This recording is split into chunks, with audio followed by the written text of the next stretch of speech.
Good morning, good afternoon, कैसे हैं आप लोग? उम्मीद है बढ़िया होंगे और आपकी पढ़ाई भी अच्छी चल रही होगी। चलिए भई स्टार्ट किया जाए आज की क्लास।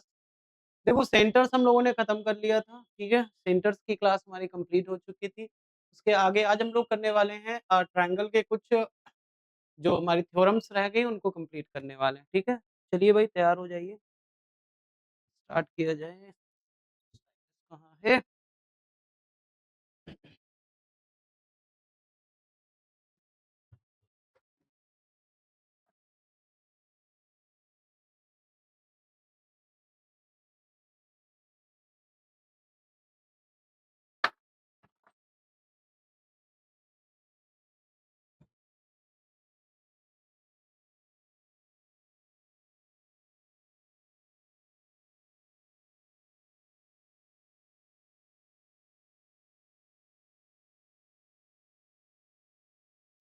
1 सेकंड टाइम दीजिए ज़रा।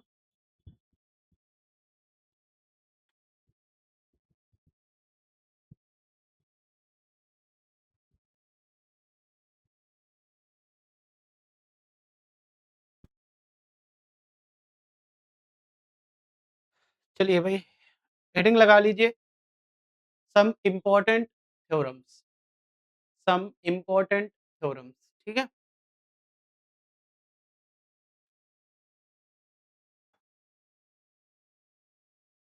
सम इम्पोर्टेंट थ्योरम्स। अगर कोई थ्योरम पढ़ चुके हो तो परेशान ना होना, ठीक है? चलिए, आज कोशिश कर रहे हैं खत्म करने की, ठीक है? सबसे पहली थ्योरम हम पढ़ने वाले हैं, उसको हम बोलते हैं थेल्स थ्योरम। क्या पढ़ते हैं बेटा? थेल्स। इसी का एक नाम और है, बेसिक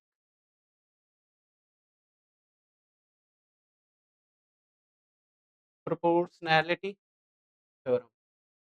इसी को क्या बोलते हैं? Basic proportionality theorem. देखो बेसिक प्रोपोर्शन क्यों कहा गया? प्रोपोर्शन का मतलब होता है अनुपात। जैसे मान लो कि हमारे पास कोई ट्रायंगल है, हमारे पास क्या है बेटा? चलो हमारे पास कोई एक ट्रायंगल है, ट्रायंगल का नाम देते हैं बेटा ए, बी और सी। और मान लो मैंने यहाँ से एक पैरेलल लाइन ड्रॉ कर दी जो इस लाइन बीसी के पैरेलल और इसका नाम दे दिया डी और इसका नाम दे दिया। और डीई लाइन ने क्या किया? साइड एबी को मान लो उसने एम और एन रेशियो में डिवाइड कर दिया। इधर ए और बी में डिवाइड कर दिया। तो बेसिक प्रोपोर्शनैलिटी थ्योरम या हिल्स थ्योरम क्या कहती है? अगर ये पैरेलल लाइन्स हैं तो सिंपल सी थ्योरम समझ में आती है कि m/n बराबर होगा a/में सिंपल।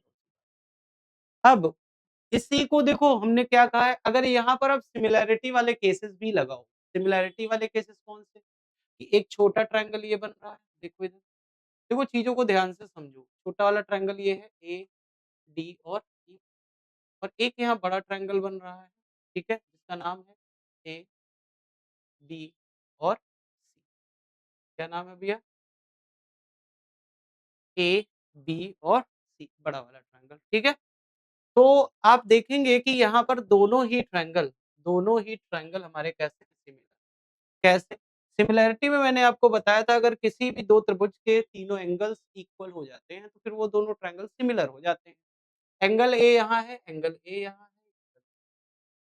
2 पैरेलल लाइन्स को एक ट्रांसवर्सल लाइन कट कर रही है, तो संगत कोण अल्फा-अल्फा बराबर होंगे। ये एंगल अल्फा है, तो ये भी अल्फा। अब 2 एंगल बराबर हो चुके हैं, तीसरा एंगल अपने आप बराबर हो जाता है, करने की ज़रूरत ही नहीं है। वैसे भी 2 लाइन्स को एक ट्रांसवर्सल लाइन कट कर रही है, तो अगर ये बीटा है, तो ये भी बीटा हो जाएगा। अब अगर ये दोनों सिमिलर हो गए, तो इनकी कॉरेस्पॉन्डिंग साइड्स का रेशियो इक्वल हो जाएगा, तो यहाँ पर आप सिमिलैरिटी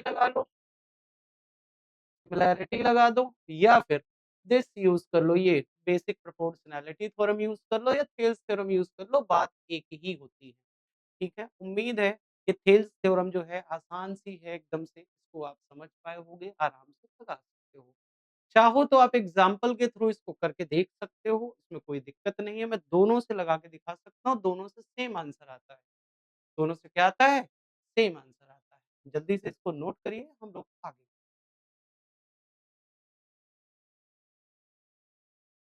ठीक है? इसको नोट कर लीजिए, फिर हम लोग आगे बढ़ते हैं।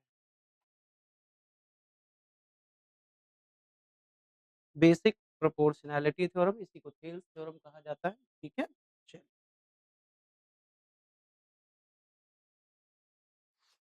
अब सिमिलैरिटी अगर लग गई है तो इसके रेशियोज़ आप खुद से बना पाओगे, एरिया का रेशियो खुद से कर पाओगे, उसमें कोई दिक्कत है नहीं, ठीक है? चलिए, थोड़ा-सा आगे बढ़ते हैं, इसी के आगे दूसरी थ्योरम की तरफ बढ़ते हैं हम लोग, ठीक है? थोड़ा-सा स्पीड में काम करेंगे, सिमिलैरिटी वगैरह कर चुके हैं, तो ज़्यादा हमें डिस्क्राइब करने की ज़रूरत है नहीं यहाँ पर, ठीक है? अगली जो थ्योरम है बेटा, वो है मिड पॉइंट थ्योरम, कौन-सी है? Mid point theorem.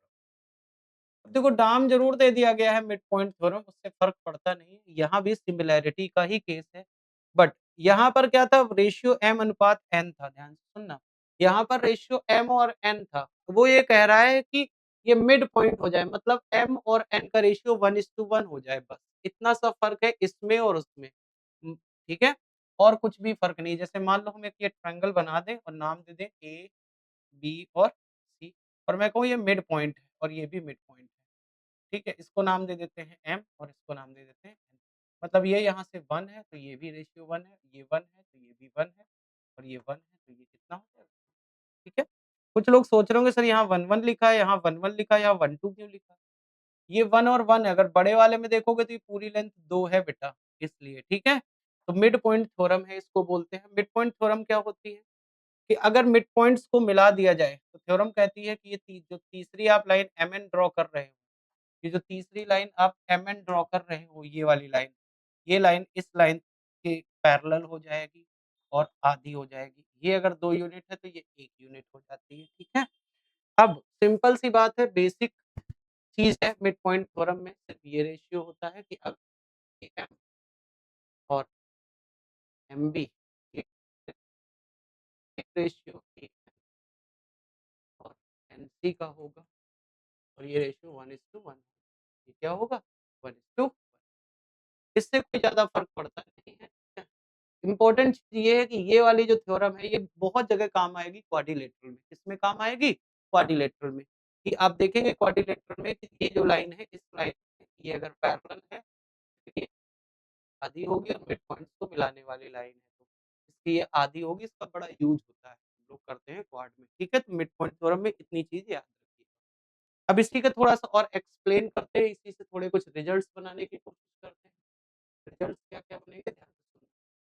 रिजल्ट्स क्या है, एक छोटा वाला ट्रायंगल ये बन रहा है, मैं बना देता हूँ, नाम है AMN, ठीक है? और एक ये बड़ा ट्रायंगल बन रहा है, नाम दे देते हैं AB और C। अब ये सिमिलर तो है ही है, क्यों? क्योंकि पैरेलल लाइन्स हैं, ये अल्फ़ा होगा, तो ये भी अल्फ़ा होगा। अभी थोड़ी देर पहले बताया था, ये बीटा होगा, तो ये एंगल भी बीटा होगा, एंगल ये दोनों में कॉमन है, ये कॉमन है, ये अल्फ़ा, ये भी अल्फ़ा, ये बीटा, ये एंगल भी बीटा कॉमन है और पूरी लेंथ ये कितनी है? 2। अब आपको पता है कि सिमिलैरिटी का केस है, हर साइड अगर इधर 1 है तो इधर साइड कितनी है? 2 है, दोगुनी है। क्लियर है इतनी बात? अब अगर इनके एरिया का रेशियो लिखना चाहें तो एरिया का रेशियो क्या होगा? Area of triangle AMN upon में एरिया ऑफ ट्रायंगल ABC। तो आप कहोगे साइड में स्क्वायर कर दें, साइड 1 और साइड 2 है तो 2 का स्क्वायर, ये आ गया 1:4। इसका मतलब ये हुआ भैया कि इसका एरिया अगर 1 यूनिट है तो इसका एरिया 4 यूनिट। अब ध्यान से सुनना, यहाँ पर मैं बताने चल रहा हूँ, इसका एरिया अ, इसका एरिया अगर 1 यूनिट है, तो पूरे का एरिया 4 था, तो ये एरिया कितना बच गया? 3 यूनिट बच गया। इस चीज़ को याद रखना। ये जो मिड पॉइंट वाली लाइन होती है, वो पूरे ट्रायंगल का एरिया 1:3 में डिवाइड कर देती है। 1:3। तो कभी-कभी यहाँ से आता है कि area of triangle AMN upon में एरिया ऑफ क्वाड्रिलेटरल, क्वाड्रिलेटरल का नाम दे देते हैं BCNM, BCNM। तो इसका रेशियो कितना होगा? 1:3 होगा। उम्मीद है ये बात क्लियर हो गई होगी। तो यहाँ से इस चीज़ को भी पूछा जा सकता है, इस चीज़ को भी पूछा जा सकता है। रेशियो 1:1 होता है और अगर मिड पॉइंट्स को मिलाने वाली लाइन है, तो मिड पॉइंट्स को मिलाने वाली लाइन मिड मिड पॉइंट्स और इस साइड के मिड पॉइंट को मिलाने वाली जो लाइन होगी वो तीसरी बची हुई साइड के पैरेलल और आधी होती है। पैरेलल और आधी होती है। इम्पोर्टेंट चीज़ है, थोड़ा-सा ध्यान से लिखिएगा।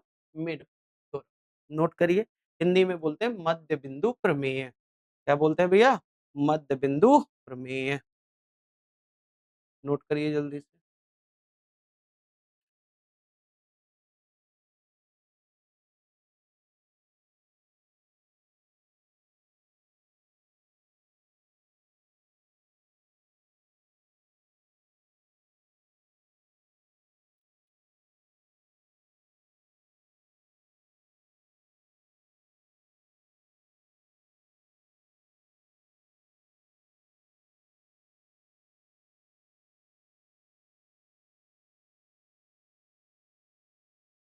इसको बोलते हैं भैया मिड पॉइंट थ्योरम। ठीक है? आगे बढ़ते हैं। नेक्स्ट अगला। देखो मान लो कभी इस तरह का कंडीशन मान लो यही दिया हो, जैसे मान लो एक ट्रायंगल हमने बनाया, ठीक है? ट्रायंगल का नाम दे दिया ए, बी और सी। हम यहाँ एक लाइन ड्रॉ करते थे तो हमेशा इसके पैरेलल होती थी। क्या हो कि कभी ऐसा हो जाए कि ये लाइन पैरेलल ही ना हो, जैसे एम एन और केस है कि जो एम एन है वो पैरेलल नहीं है, नॉट पैरेलल टू, यहाँ लिख सकते हैं एम एन जो है, ठीक है, not parallel to B C. B C के पैरेलल नहीं है। अगर ऐसा केस हो जाए, मान लो कंडीशन हो जाए एक, ठीक है? तो फिर क्या होगा तो इनके एरिया का रेशियो अगर मुझे लिखना हो, अब मान लो उसने सवाल कह दिया कि area of triangle AMN upon में एरिया ऑफ ट्रायंगल एबीसी, ये मान लो पूछ ले तो कैसे करोगे फिर? अब पैरेलल तो है नहीं कि मिड पॉइंट को मिलाने वाली लाइन है तो 1:3 में बँट जाएगा। अब तो होगा नहीं ऐसा, तो अब क्या करेंगे, कैसे आएगा इस चीज़ को ध्यान से समझो। देखो अब यहाँ हम लगाएँगे कॉन्सेप्ट ऑफ ट्रायंगल, क्या लगाएँगे? अब यहाँ हम लगाएँगे कॉन्सेप्ट ऑफ ट्रायंगल, कैसे लगाएँगे ध्यान से सुनो। कॉन्सेप्ट ऑफ ट्रायंगल क्या लगाएँगे? ट्रायंगल का कॉन्सेप्ट लगाएँगे एरिया, किसका लगाएँगे? एरिया। हमने आपको बताया है एरिया के बारे में इस तरह का, अगर कोई ट्रायंगल है और 2 साइड्स पता है, मान लो एक्स पता है, वाई पता है और बीच का एंगल थीटा है, फिर इसका एरिया आपको पता है कि एरिया का फ़ॉर्मूला होता है 1/2 साइड 1 एक्स, साइड 2 वाई और उनके बीच का साइन थीटा। ये वाला एरिया का फ़ॉर्मूला लगाने वाले हैं। यहाँ लगाएँगे, अब यहाँ कैसे लगेगा चलो देखते हैं। यहाँ पर लगाने चल रहे हैं, कैसे होगा? ध्यान से, ठीक है। अब मैं इस वाले का लगाने जा रहा हूँ तो 1/2, ठीक है। इस एंगल को थोड़ी देर के लिए एंगल ए मान लेते हैं या एंगल ए ही बना रहने देते हैं या थीटा मान लो, कुछ भी फ़र्क नहीं पड़ता।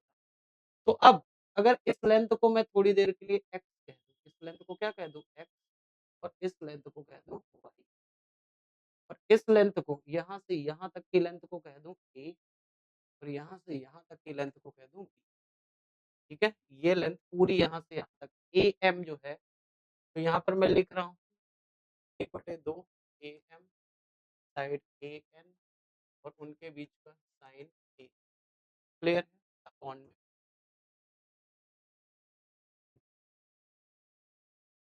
एसी और उनके बीच का एंगल साइन ए।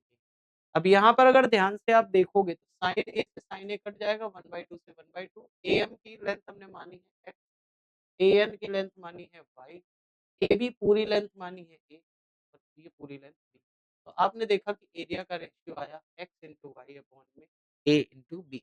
मतलब जो ट्रायंगल के साइड बनाने वाली हैं, जैसे अगर इस ट्रायंगल की बात करें तो इसकी साइड एक्स इंटू वाई और पूरी लेंथ ए और पूरी लेंथ बी, तो एक्स इंटू वाई अपॉन में ए इंटू बी। बीच का एंगल कट जाएगा, 1/2 कट जाएगा। तो उम्मीद है ये केस कि अगर एमएन जो है या लाइन जो हम खींच रहे हैं, है ना? तो वो ज़रूरी नहीं कि पैरेलल हो, पैरेलल होगी तो भी लगा देंगे, नहीं होगी तो भी लगा देंगे, कोई दिक्कत तो नहीं। पैरेलल हुई तो थेल्स थ्योरम, मिड पॉइंट्स हुई तो मिड पॉइंट थ्योरम कह दिया, और अगर नहीं हुआ तो ये सिंपल सा केस हमने ट्रायंगल का लगाया कि एरिया कैसे निकाला जाता है। ठीक है भैया? अभी तक ऐसा कुछ ख़ास नहीं है, सब चीज़ें अगर आपने ध्यान से ट्रायंगल को अच्छे से पढ़ा है, सिमिलैरिटी कॉन्सेप्ट, कॉन्ग्रुएंसी पढ़ रखी है, फिर इनमें ज़्यादा दिक्कत होती नहीं है बेटा, ठीक है? चलो आगे बढ़े थोड़ा-सा, नेक्स्ट। अपोलोनियस थ्योरम जब मैंने मीडियन निकालना सिखाया था तो मैंने आपको सिखा दिया था, फिर भी अगर किसी को लग रहा हो, तो चलो मैं बता देता हूँ। Apollonius theorem, Apollonius, Apollonius. अब अपोलोनियस क्या होता है? ये होता है to find the length of median, to find the length of median. Median मतलब माध्यिका की लेंथ निकालने के लिए, माध्यिका की लेंथ निकालने के लिए अपोलोनियस थ्योरम का यूज़ करते हैं। ये पढ़ा चुका हूँ मैं पहले भी, लेकिन फिर भी आप लोगों के लिए थोड़ा-सा बना दें, ठीक है? मान लेते हैं ये हमारे पास ए, बी और सी। अब यहाँ पर साइड के नाम दे देते हैं। यहाँ से हमने एक मीडियन ड्रॉ करी है जो सामने वाली साइड आधा-आधा कर दी और इस लेंथ को मान लेते हैं थोड़ी देर के लिए एक्स ना मान के, मीडियन है तो स्मॉल एम मान लेते हैं, ठीक है? हमें ये एम पता करना है, एम क्या होगा? तो अपोलोनियस थ्योरम कैसे लिखी जाती है? जहाँ से आपने मीडियन ड्रॉ करी, उस साइड को बनाने वाली लेंथ का स्क्वायर एबी स्क्वायर प्लस ये वाली लेंथ एसी स्क्वायर बराबर 2 टाइम्स ऑफ मीडियन वाली लेंथ, मीडियन का स्क्वायर प्लस अब चाहे तो बीडी लिख लो, चाहे तो डीसी लिख लो या चाहो तो बीसी बाई 2 लिख लो। आप जो भी लिखना चाहो तो बीसी बाई 2 का होल स्क्वायर। उम्मीद है ये बात क्लियर हो गई होगी। ठीक है? तो इसको आप लिखने का तरीका बदल सकते हो। चाहो तो इसको ऐसे लिख लो AB square plus AC square बराबर 2 times of median square plus यहाँ लिख सकते हो बीडी का स्क्वायर। बीडी ये लिखो या ये लिखो बराबर है या बीसी बाई 2 लिखो, बात एक ही है। तो इन दोनों में कोई फ़र्क है नहीं। इसी को हम बोलते हैं बेटा अपोलोनियस थ्योरम। इसी को क्या बोलते हैं? Apollonius theorem. किस काम आती है? मीडियन की लेंथ निकालने के काम आती है। नोट करिए इम्पोर्टेंट थ्योरम।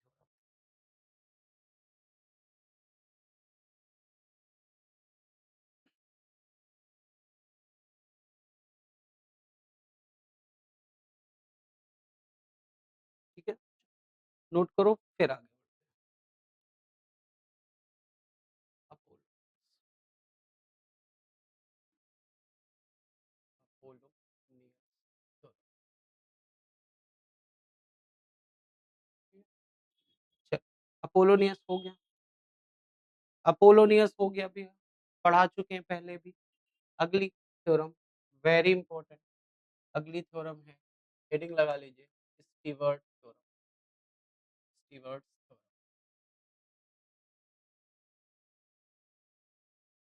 स्टीवर्ट थ्योरम प्रमेय। ठीक, अब स्टीवर्ट थ्योरम किसके काम आती है? स्टीवर्ट थ्योरम आती है to find the length of any cevian, any cevian. Cevian क्या होती है? सीबियन मैं बता चुका हूँ, जैसे मान लो एक ट्रायंगल बना हुआ है, ठीक है? ट्रायंगल में मैं कोई भी एक लाइन सिंपल सी ऐसी खींच दूँ और कहूँ एक्स, तो मुझे ये सीबियन जो है लिखी है ये वाली लाइन, अब ये क्या कर रही, क्या नहीं कर रही, सिंपली एक लाइन आपने खींच दी, अगर मुझे ये निकालनी हो, जो इसको m अनुपात n में बाँट रहा हो जाके, m अनुपात n में अगर बाँट रहा है इसको जाके, तो फिर ये लेंथ अगर x निकालनी है तो इसके लिए हम लगाते हैं स्टीवर्ट थ्योरम। 1 अनुपात 1 में बाँट देगा तो यही मीडियन कहलाएगी, तो वो भी स्टीवर्ट थ्योरम से ही निकल आती है, उसमें कोई दिक्कत है नहीं। ठीक है भाई? चलिए, तो अब बात करते हैं कि कैसे काम आती है, तो अभी मैंने थोड़ी देर पहले आपको बताया सेम चीज़, बता देते हैं। जैसे मान लो मैंने एक ट्रायंगल बना दिया, ठीक है? ये ट्रायंगल बनाया, ट्रायंगल का ए, बी और यहाँ से मैंने एक सीबियन ड्रॉ कर दी, नाम दे दिया एक्स, इसने इसको जाके एम अनुपात एन में डिवाइड कर दिया। इसमें एम रेशियो एन, मतलब ये लेंथ एन है और ये लेंथ एम, ठीक है? हमें एक्स निकालनी है। एक्स निकालने के लिए हमें सीबियन थ्योरम हमें लगानी होगी, सीबियन थ्योरम, सॉरी सीबियन नहीं, स्टीवर्ट थ्योरम। बात वही है, सीबियन थ्योरम कह लो, स्टीवर्ट थ्योरम कह लो। बोलो क्लियर है कि नहीं? अब नामकरण करो तो कर दें, नामकरण करें तो कर दें, वैसे ज़रूरत हमको समझ में आ रही नहीं है, फिर भी कर देते हैं आप लोगों के लिए। ए के सामने वाली साइड स्मॉल है, बोलो जल्दी से। बी के सामने की साइड स्मॉल बी, सी के सामने की साइड स्मॉल सी, कोई फ़र्क तो पड़ नहीं रहा है, ठीक है? चाहो तो ए बी करके लिख सकते थे। अब यहाँ पर एक कंडीशन है कि ए जो है वो m प्लस n के बराबर है, ये चीज़ याद रखना है। m और n में डिवाइड किया है, ठीक है? तो ए जो है हमारा वो m प्लस n है। अब स्टीवर्ट थ्योरम कैसे लगती है ध्यान से सुनना। स्टीवर्ट थ्योरम लगती है इस तरह से, देखो ये वाली जब लेंथ लेंगे तो इसका मल्टीप्लाई n के साथ, तो c का स्क्वायर करेंगे और मल्टीप्लाइड बाई अब बी वाली साइड पकड़ेंगे और इसका मल्टीप्लाई n के साथ, तो अब बी का स्क्वायर करेंगे और मल्टीप्लाइड बाई क्लियर है? बराबर, बराबर हो जाएगा। बराबर होने के बाद अब x पकड़ेंगे और x का मल्टीप्लाई 1 x का मल्टीप्लाई 1 के साथ इंटू प्लस अब ये तीनों लेंथ x, n और a ये हो जाएगा m इंटू n इंटू तो अब इसको लिख सकते हैं बराबर X square A plus M N A अब इसको अगर ऐसे याद कर लिया तो फिर तो पागलपन है। फिर आप मान लो भूल जाओगे। भूलना नहीं है, अब याद करने का तरीका मैं फिर से बता रहा हूँ। मैं इसको वैसे लेके दिखा रहा हूँ, चीज़ों को ध्यान से समझना। सबसे पहले जहाँ से भी आपने सीवियन ड्रॉ करी है, वहाँ वाली लेंथ है एबी। तो मैंने लिखा एबी का स्क्वायर इंटू और इसका अपोजिट एन प्लस फिर इस साइड को पकड़ा, ये साइड है एसी तो लिखा एसी का स्क्वायर इंटू उसके बाद बराबर फिर मैंने साइड देखी तो ये वाली है एक्स लेंथ या एडी तो मैंने लिखा एडी का स्क्वायर इंटू अब ये लेंथ आ रही नीचे तो ये हो जाएगा ए प्लस फिर हमने देखा B D into D C B D into D C into पूरी लेंथ बी सी ठीक है अगर ऐसे याद रखोगे तो जल्दी याद रहेगा ठीक है पढ़ने में जरूर लग रहा है हमको लेकिन इजी है बहुत आसानी से हो जाता है ठीक है नोट करिए जल्दी से फिर आगे बढ़ते हैं नोट करिए जल्दी से फिर आगे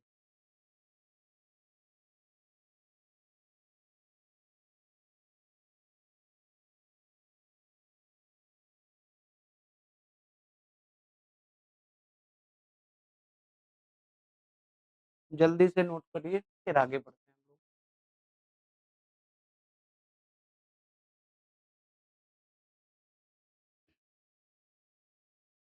इसको बोलते हैं स्टीवर्ट थ्योरम क्या बोलते हैं स्टीवर्ट अब चाहो तो यहाँ से ए कॉमन ले सकते थे उससे कोई फर्क पड़ने वाला है नहीं बेटा ठीक है चलो एक केस और बताते हैं एक केस और बताते हैं कभी मान लो ऐसा हो जाए कि ए बी बराबर ए सी हो जाए केस बता देते हैं यहीं पर थोड़ा सा इसको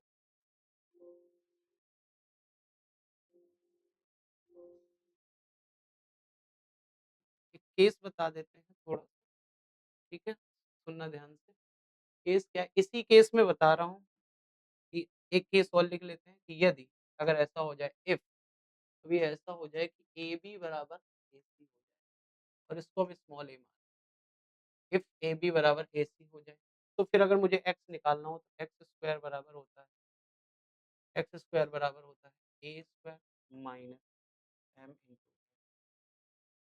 एम इंटू नोट कर लो इम्पोर्टेंट कॉन्सेप्ट सेम यही चीज है उससे कोई फर्क पड़ने वाला नहीं है बस उसका शॉर्ट फॉर्म हो गया है उसका क्या हो गया है भाई ये mn वाला जो है इधर चला जाएगा तो ये टर्म मान लो अगर दोनों का रेशियो बराबर हो गया तो 1 1 हो जाएगा तो सेम चीज़ बचेगी। ये एक्स स्क्वायर इधर बचेगा, ये इधर चला जाएगा। कोई फ़र्क पड़ना नहीं है, ठीक है? तो नोट कर लीजिए भैया जल्दी से, फिर आगे बढ़ते हैं हम लोग। तो उम्मीद है स्टेवर्ट थ्योरम जो है आसानी से आगे होगी, ठीक है? चलिए नेक्स्ट अगला नेक्स्ट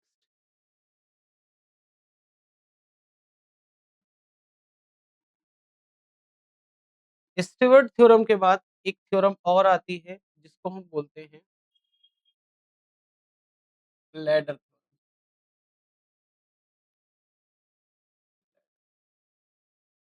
लैडर थ्योरम क्या है? कैसे बनता है? ध्यान से सुनना। लैडर थ्योरम कुछ नहीं है, सिंपल सी पैरेलल लाइन्स पर बेस्ड होती है, ठीक है? ऐसे बनती है।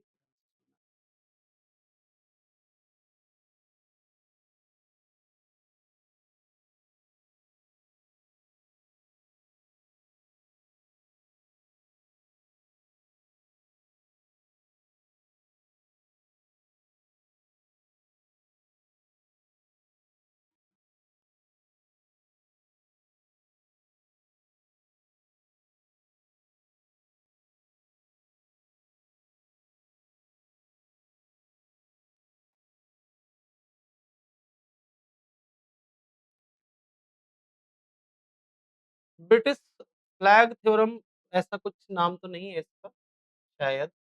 ए, बी इसको नाम देते हैं सी, इसको डी और इसको एम और इसको ठीक है? इस लेंथ को थोड़ी देर के लिए कह दे रहे हैं एक्स, इस लेंथ को थोड़ी देर के लिए कह दे रहे हैं वाई, ठीक है? और इस लेंथ को कह दे रहे हैं थोड़ी देर के लिए। तीनों में एक कॉमन सी चीज़ ये है कि तीनों लाइन्स, ये वाली लाइन इसके पैरेलल और ये लाइन इसके पैरेलल, मतलब ये तीनों लाइनें आपस में क्या हैं? पैरेलल हैं। परपेंडिकुलर है या नहीं उसकी गारंटी नहीं है, बट तीनों ही पैरेलल हैं बेटा, तीनों क्या हैं? पैरेलल हैं। अगर तीनों पैरेलल हैं, तो फिर इस केस में लैडर थ्योरम क्या होती है? लैडर थ्योरम होती है कि अगर मुझे कभी बीच वाली लेंथ निकालनी है, कौन वाली लेंथ? बीच वाली लेंथ, ठीक है? तो इस बीच वाली लेंथ को निकालते कैसे? देखो 2 मेथड है। एक तो बेसिक तरीका कि आप सिमिलैरिटी लगाओ। अब सिमिलैरिटी लगाने का मतलब ये हुआ कि यहाँ पर आप क्या करने वाले हो, ध्यान से सुनो। यहाँ पर आप क्या करने वाले हो, 2 तरह से 2 बार सिमिलैरिटी लगेगी। कैसे लगेगी मैं आपको दिखा देता हूँ थोड़ा, फिर मैं आपको डायरेक्ट मेथड भी बता दूँगा, ठीक है? 2 बार सिमिलैरिटी कैसे लगेगी बच्चा देखो, यहाँ पर अगर फ़ोकस करने जाओ तो एक ट्रायंगल ये बड़ा वाला दिख रहा है, ठीक है? ध्यान से देखना, एक ये दिख रहा है बड़ा वाला, मैं बता देता हूँ। एक ये बड़ा वाला ट्रायंगल दिख रहा है, दिख रहा है? नाम है ए, बी और इसी में अंदर की तरफ एक और ये लाइन ड्रॉ करेगी तो एक छोटू ट्रायंगल ये बन गया। ए अब पैरेलल होने की वजह से ये वाला एंगल बराबर, ठीक है? अगर अल्फा अल्फा है तो अल्फा अल्फा और ये अगर बीटा है तो ये एंगल भी बीटा है। अब ये सिमिलर हो गए तो एक बार सिमिलैरिटी यहाँ लगाएँगे, दूसरी बार इस साइड से सिमिलैरिटी लगाएँगे। चीज़ें ध्यान से समझते चलो बेटा, ठीक है?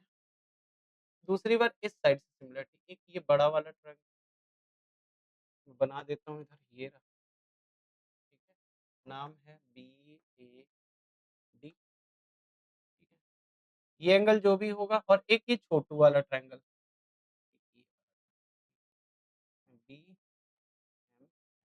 और ये दोनों भी सिमिलर, 2 बार सिमिलैरिटी लगाओगे आप अपने आप रेशियो बनेगा आ जाएगा, ठीक है? तो या तो 2 बार आप सिमिलैरिटी लगा लो तब आप लेंथ निकालो जेड की, या फिर आप देखोगे कि जेड की हम डायरेक्ट वैल्यू लिख सकते हैं कि जेड निकालना है तो इसका डायरेक्ट फार्मूला क्या है? डायरेक्ट बता रहा हूँ डायरेक्ट फार्मूला, ठीक है? डायरेक्ट आप कैसे कर सकते हो? डायरेक्ट फार्मूला क्या होगा? तो डायरेक्ट फार्मूला अगर जेड अगर निकालना बीच की लेंथ तो 1/z बराबर होता है 1/x प्लस 1/y। बहुत आसान है। इसको आप चाहो तो बदल के भी लिख सकते हो कैसे? y और x चला जाएगा, तो ऊपर आ जाएगा x प्लस वाई अपॉन में एक्स वाई बराबर 1/z और अगर मुझे z चाहिए तो ये हो जाएगा x इंटू वाई अपॉन में एक्स प्लस वाई। आप ऐसे भी लिख सकते हो, ऐसे भी लिख सकते हो, उससे कोई फ़र्क पड़ता नोट कर लीजिए। इसको बोलते हैं हम लोग लैडर। क्या बोलते हैं बेटा? Ladder theorem. केवल और केवल थ्योरम्स हैं, लिखाए दे रहा हूँ कि ये याद रख लेना, काम आएँगे आपके। अब सिमिलैरिटी लगा के मैं प्रूव नहीं कर रहा हूँ देखो इसको, ठीक है?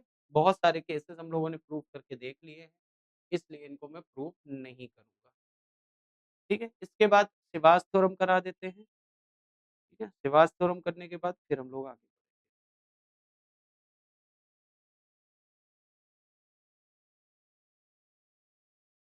सीवियन थ्योरम भी कह लो या शिवास थ्योरम कह लो, बात एक ही है।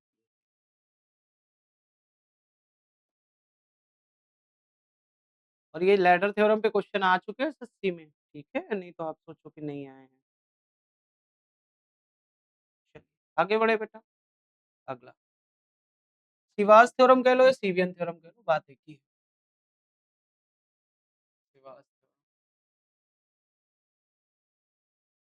सिवास थ्योरम क्या होता है? सीवियन थ्योरम सीवियंस के लिए लगता है। ठीक है, सीवियंस के लिए।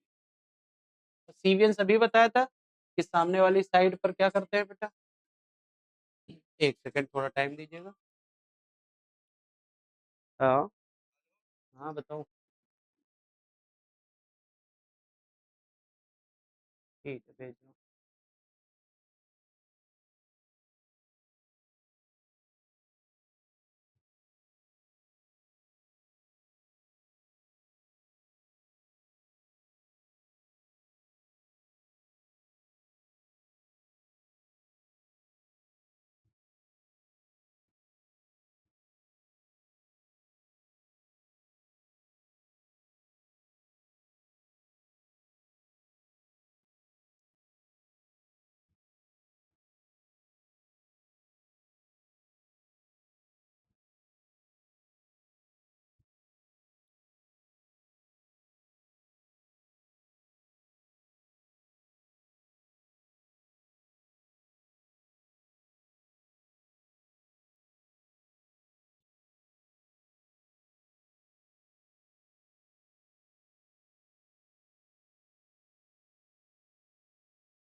चलिए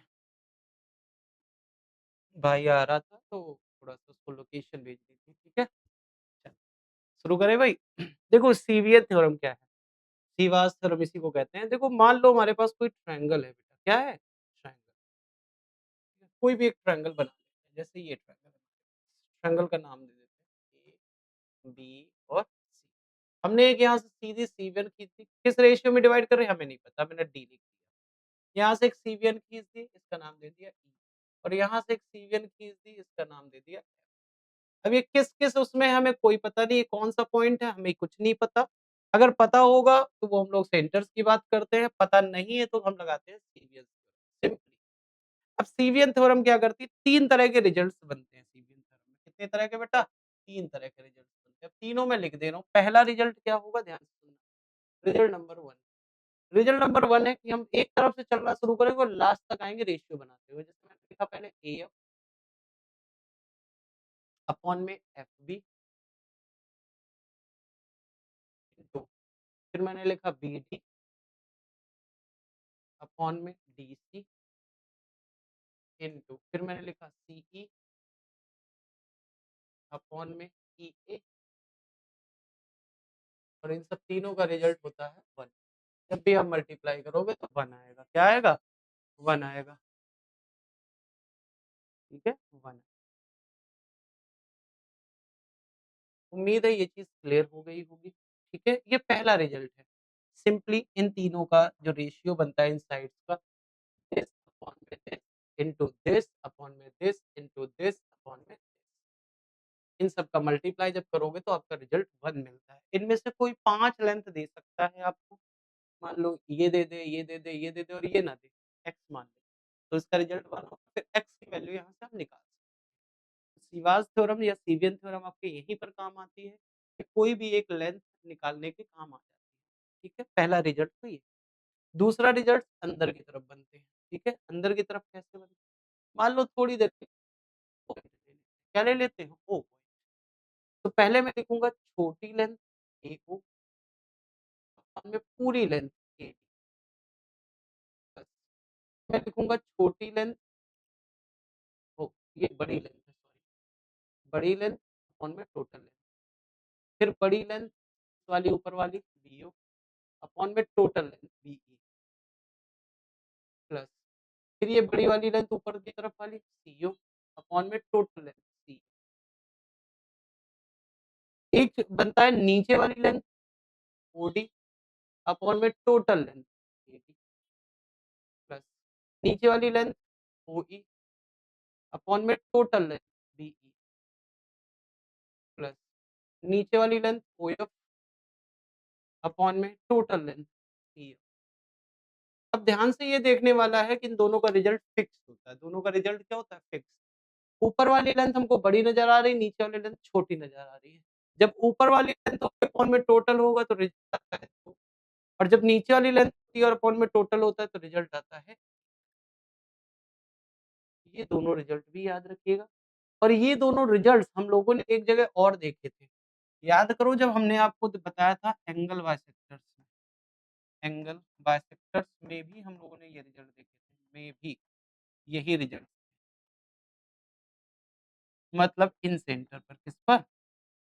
इन सेंटर, ठीक है? इसको स्टार करके लिख लेना, यही रिज़ल्ट्स हम लोगों ने वहाँ भी देखे थे।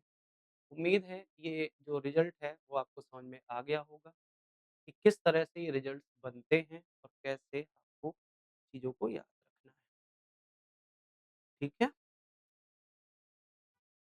बताइए सिवाज़ थ्योरम ओके भी है सबको? सिवाज़ थ्योरम ओके है, स्टीवर्ट थ्योरम मैंने करा दी है। अब एक थ्योरम और है जिसको बोलते हैं angle bisector theorem. Angle bisector कह लो या interior angle bisector, interior angle bisector theorem. अगली हेडिंग लगा लो interior angle bisector theorem. Interior क्यों कहा है हमने बताते हैं अभी। इंटीरियर एंगल बाइसेक्टर थ्योरम, आंतरिक कोण समद्विभाजक, आंतरिक कोण समद्विभाजक प्रमेय, समद्विभाजक, ठीक है? अब ये कैसे बनता है और कैसे चीज़ें बनती हैं ध्यान से सुनना। जैसे मान लो हमारे पास कोई ट्रायंगल, ठीक है? और इस ट्रायंगल में ये एंगल जो दिया है, हमने यहाँ से एक एंगल बाइसेक्टर थ्योरम खींच दी, सॉरी एंगल बाइसेक्टर खींच दिया, एबीसी एक ट्रायंगल था, एक हमने एंगल बाइसेक्टर खींचा जो इसको थीटा और थीटा में डिवाइड कर रहा है, जिसको नाम दे देते हैं ए, ठीक है? और एक लेंथ को थोड़ी देर के लिए स्मॉल एक्स क्या मान लेते हैं? तो अब यहाँ पर एंगल बाइसेक्टर थ्योरम क्या कहती है? पहला रिजल्ट ये है कि जो रेशियो AB और AC का होगा, जो रेशियो AB और AC का होगा, वही रेशियो BD और DC का होगा, वही रेशियो BD और DC का होगा। उम्मीद है पहला रिजल्ट क्लियर है सभी को। उम्मीद है पहला रिजल्ट सभी को क्लियर है, ठीक है भाई? अब यहीं पर I बनता था तो वो मैंने वहाँ भी आपको बताया था, ठीक है? दूसरा रिजल्ट क्या है? दूसरा रिजल्ट ये है कि मान लो कभी हमको लेंथ x निकालनी हो, क्या निकालनी हो? x। अगर मुझे कभी x चाहिए हो, ठीक है? तो x कैसे निकलेगी? तो x निकालने के लिए अब मान लेते हैं कि एंगल बाइसेक्टर थ्योरम ने इसको m और n रेशियो में डिवाइड कर दिया। m और n रेशियो में डिवाइड कर दिया। c के सामने की साइड स्मॉल c, b के सामने की साइड स्मॉल b, ठीक है? तो ऐसा कभी है तो x बराबर होता है b into C upon sorry upon नहीं b इंटू सी माइनस में होता है m into m into b into C minus में m इंटू नोट करिए भाई ये दूसरा रिजल्ट है हमारा एंगल बाइसेक्टर थ्योरम का, ठीक है? अब उसके बाद अगर हम लोग एक और बात करना चाहें, ठीक है? एक और बात करना चाहें। अच्छा एक चीज़ और ध्यान देने वाली बात है, कि यहाँ पर जब भी हम रिजल्ट लिखते हैं तो x नहीं लिखते हैं, x स्क्वायर लिखते हैं। तीसरा रिजल्ट और देखते हैं, अगर मुझे कभी लेंथ लिखनी हो x की और एंगल दिया गया हो, तो क्या हो जाए? ये होता है 2 इंटू b इंटू सी, b इंटू सी इंटू कॉस थीटा अपॉन में b प्लस, ठीक है? लिख लीजिए 2bc कॉस थीटा अपॉन में b प्लस सी, 2bc कॉस थीटा अपॉन में b प्लस सी। जब थीटा दिया गया हो तो, mn ना दिया हो तो, mn दिया होगा तो सिंपल सा ये वाला लगा देंगे, ठीक है? और mn नहीं दिया होगा तो सिंपली ये लगा देंगे। ये कब लगाएँगे? If theta is given, if theta is given अगर थीटा दिया गया है तो। और ये कब है? जब mn दिया गया हो, केस अनुपात में दिया गया हो। तो उम्मीद है आंतरिक कोण समद्विभाजक जो है वो आपको समझ में आ गया होगा। ठीक है? अभी ये खत्म नहीं हुआ है, कुछ चीज़ें और हैं, ठीक है? जैसे सिमिलैरिटी मैंने आपको 5 रिजल्ट्स लिखवाए थे, वो चीज़ है, ठीक है? कुछ चीज़ें और हैं, मैं उनको भी करा दूँगा। तो आज को यहीं पर रोकते हैं हम लोग, मिलेंगे अगली क्लास में। पूरा फुल एंड फाइनल हो जाएगा ट्रायंगल, उसके बाद ट्रायंगल खत्म करके हम लोग क्वाड शुरू करेंगे। क्या शुरू करेंगे?